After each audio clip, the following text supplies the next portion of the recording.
we are just honored and delighted. I've been working with the Joint Center for Political Studies for a long time. After having served for 35 years, I started a relationship with the Joint Center in 1974. And it has been a valuable tool for me as it relates to knowledge and public policy as it relates to people we represent. And so we are honored and delighted to have a collaboration, a partnership with the Joint Center. And when it comes to broadband technology, we are deeply honored to be involved in this National Broadband Plan. We're looking forward to working with Mignon Clyburn and as a member of the FCC and all of the other members and with the Obama administration and the members of Congress who have made it possible with the stimulus money so that we could take it back and develop a national plan and work through this process.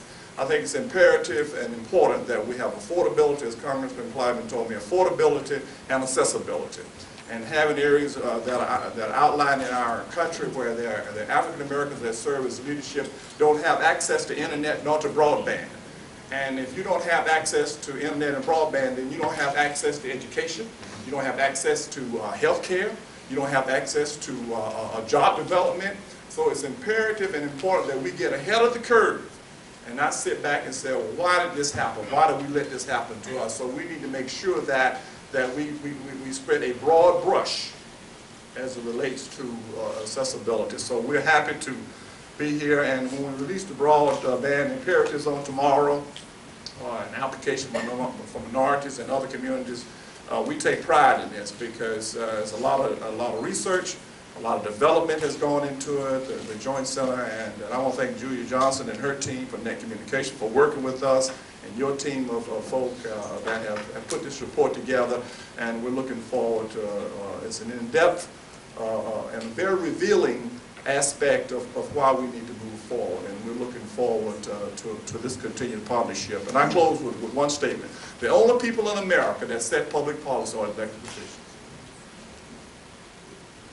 The only people in America that set public policy are elected officials. Other organizations influence public policy, but elected officials are the only one that set public policy. So therefore, the FCC, the Obama administration, the U.S. Congress, working hand in hand, I think we can come up with something that we think, that we know will touch every breath of our nation and make sure that everybody has the opportunity to be involved and have access to what we think ought to be something that's fundamental, and that's having access to what? The next generation. Thank y'all very much.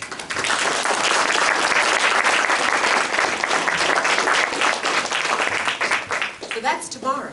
So hopefully you will join us. That is from 12:30 to 2:30. And again, we will be honored at the presence of the FCC chairman as well as Commissioner Cox, who was one of the most integral people in the development of the Media Technology Institute as well, and addressing this group, as well as Congressman Butterfield, who has been an advocate on the Hill for ensuring that at least on the side of broadband adoption money and deployment money, that we see that it goes into good use in unserved and underserved communities.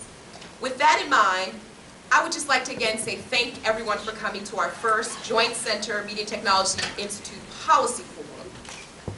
I think we deserve a round of applause for this together. And I would just again say, look out. Look out for the work that we're doing now. Look out for the work that we're going to do in the next 3 to 4 weeks, obviously tomorrow and forward. And I would also recommend to tell other people to get involved with some of the research that we're doing, because it will serve a great interest in the work that they are also doing as well. For the next step, we actually have a reception that we're going to go right into. Commissioner Clyburn is not leaving the building. So for those of you that were going to get up and follow her out for a minute, she's actually going to stick around and chat. The purpose of the second part, for those of you that don't know, 2 years ago or a year ago, we launched the Institute. And I felt that it was only necessary to do another party to relaunch the Institute, because I wasn't here. And so, please, I will not become a comedian while I'm in Washington, D.C. I promise. But we're having another reception to relaunch the Institute. Please use this time to network with one another. We have beverages and food that will be coming in, but we're going to be right in this room for the next hour to 2 hours.